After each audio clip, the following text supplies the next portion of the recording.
I'm on Westfield Avenue and Prospect Street in northwest Porterville. Officials say this is where it happened late last night.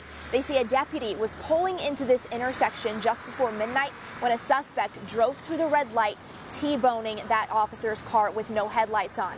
The crash sent both cars spinning off into this home's front yard where the suspect's car caught fire.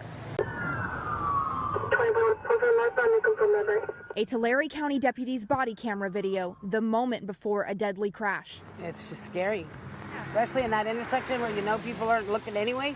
Tulare County Sheriff Mike Boudreau says it all started just before midnight Sunday when one of his deputies found a car that had been reported stolen a few days earlier. Officials say the suspect didn't pull over and the chase began. They get into a small chase that goes back into the city.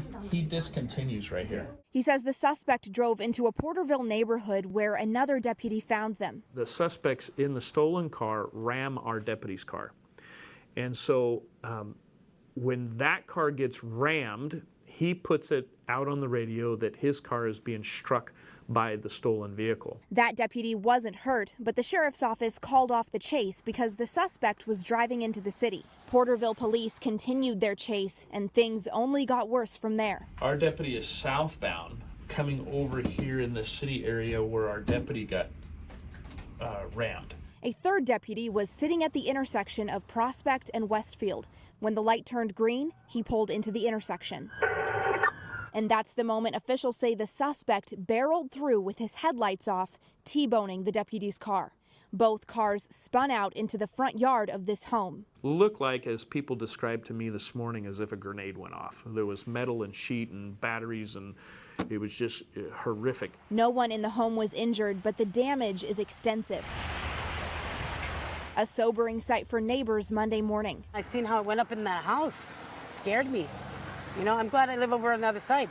The 17-year-old driver was killed in the crash, and his 15-year-old passenger is in critical condition. The deputy got out of surgery on his arm Monday morning. Okay, so what happens next in this case? Of course, the suspect died in the crash, but what about the 15-year-old boy who was in the passenger seat? I asked officials if he'll face any charges, and they say it's still too early in the investigation to know for sure. Now, at last check this afternoon, that 15-year-old boy is still in critical condition at Valley Children's Hospital, and we do have out here this evening some friends and family to memorialize the 17-year-old boy who died. In Porterville, I'm Brianna Baez, KSEE24, local news that matters.